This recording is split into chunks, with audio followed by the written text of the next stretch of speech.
Aujourd'hui, je vais vous parler de la méthode des deux wattmètres. Alors, la méthode des deux wattmètres, c'est-à-dire si on n'a pas l'accès au neutre, on utilise cette méthode avec deux wattmètres. On peut mesurer la puissance totale absorbée par la charge, la puissance active et la puissance réactive. Donc, on appelle ça P1 et on appellera ça P2. Donc, P1 est branché sur la phase 1 et le circuit tension entre 1 et 3. P2, c'est la phase 2 et la tension, c'est-à-dire circuit de tension, est branché entre 2 et 3. Alors, on va essayer de calculer, de mesurer la puissance totale. Donc la puissance totale de ce circuit, on connaît la formule, c'est racine 3 de U tension composée par I cosinus phi. Et puis la puissance réactive, c'est racine 3 de la tension composée par le courant I sinus phi. Voilà. Donc on va essayer de démontrer P1. En fait, c'est égal à produit scalaire de la tension simple 1,3 et le courant I1. Et P2, c'est le produit scalaire de U23 multiplié par I2. Voilà, c'est un produit scalaire. Donc le résultat, normalement, c'est U13, I1 et le cosinus de l'angle entre U13 et I1. Donc je vais mettre l'angle U13 et I1, I13, I1. Ça, c'est U de 3 multiplié par I2, cosinus de l'angle. Je ne sais pas si c'est correct ce que je fais. L'écriture, en fait, c'est cet angle entre U de 3 et I2. Voilà, maintenant je vais passer au diagramme vectoriel. On a V1, V2, V3, mais il ne faut pas oublier, je l'ai démontré déjà, c'est la tension composée, c'est racine 3 et une rotation de 30 degrés par la tension simple. C'est-à-dire, ça c'est V1, U12, ça c'est U12, U31 et U23. C'est-à-dire que U12, c'est V1 moins V2, U31, c'est V3 moins V1, et U23, c'est V2 moins V3.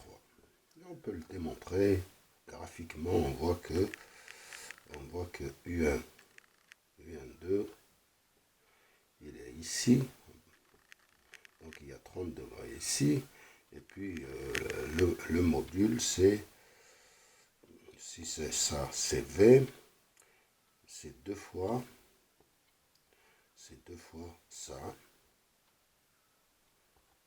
donc ça c'est 30 degrés, puisque ça c'est 120 degrés, c'est un triangle isocèle, donc c'est 30 degrés.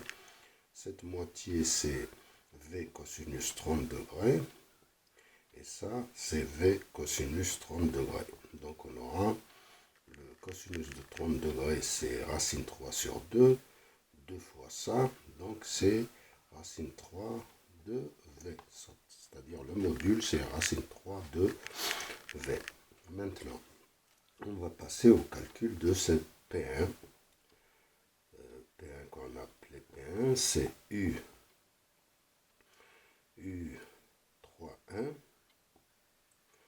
U31, c'est le produit scalaire de ça, mais c'est U13 je pense, c'est U13, oui, c'est U13. Au fait, c'est pas U13, il est là, en parallèle, il doit être parallèle à ça, U13, ok, U13 c'est ça, U3, 1, et U13 ça, c'est de l'autre côté, c'est moins U3, 1, et voilà, c'est-à-dire que cet angle il fait 150, et ça, cet angle il fait 120, donc ça c'est 30 degrés. Voilà. Donc en fait, si ça c'est le courant I1, ça c'est phi. Donc en fait, entre le courant I1 et U13, on a 30 moins phi. C'est-à-dire que le résultat c'est UI cosinus de 30 moins phi. Maintenant, on passe au calcul de P2. P2, c'est U23 multiplié par I2, donc c'est UI cosinus. Maintenant, on va voir entre U23 qui est là, c'est U23, c'est U moins 90 degrés. Ça, donc c'est 90 degrés, on peut le démontrer. Et maintenant I2 qui est là, ça c'est phi. Et on voit que ici, puisque ça c'est 120, 90, donc cet angle il est de 30 degrés. Donc entre I2 et U23, il y a 30 plus phi. 30 plus phi. Voilà. Et maintenant, on passe au calcul. Je vais prendre ce tableau et je écris le résultat. P1, c'est UI cosinus 30 moins phi. Et P2, c'est UI cosinus 30 plus phi. Maintenant, je vais vous rappeler la formule cosinus A plus B, c'est égal à cosinus A multiplié par cosinus B moins sinus A, sinus B. Cosinus de A moins B, c'est cosinus A, cosinus B plus sinus A, sinus B. Et on applique, ça c'est UI. Alors cosinus de 30 moins phi, on va utiliser ça. C'est cosinus de 30, cosinus de phi, plus sinus 30 et sinus phi. Alors là, cosinus de A plus B, c'est cosinus 30, cosinus phi, moins sinus 30, sinus phi.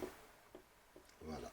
Si maintenant on fait la somme de P1 plus P2, ça nous donne, ça s'annule, c'est 2 fois UI, cosinus 30 degrés, cosinus phi. On se rappelle de cosinus 30 degrés, c'est racine 3 sur 2, cosinus phi. Donc le résultat, c'est racine 3 fois UI, cosinus phi. Au fait, P1 plus P2, c'est égal à la puissance totale active. Maintenant, si on fait la différence P1 moins P2, on aura P1 moins P2, ça disparaît. Il nous restera UI 2 fois UI, sinus 30 degrés, sinus phi. Donc on aura sinus de 30 degrés, c'est 1,5. Donc on a UI sinus phi, malheureusement.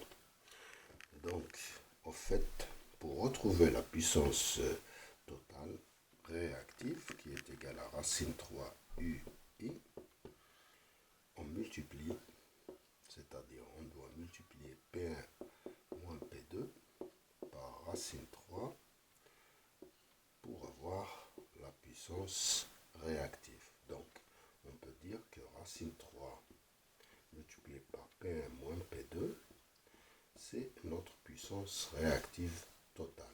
Voilà. Comme je l'ai dit, la méthode des 2 wattmètres, on l'utilise quand on n'a pas accès au neutre. Si on a accès au neutre, on peut utiliser un seul wattmètre et on multiplie par 3. Voilà. J'espère que vous avez compris et je vous remercie.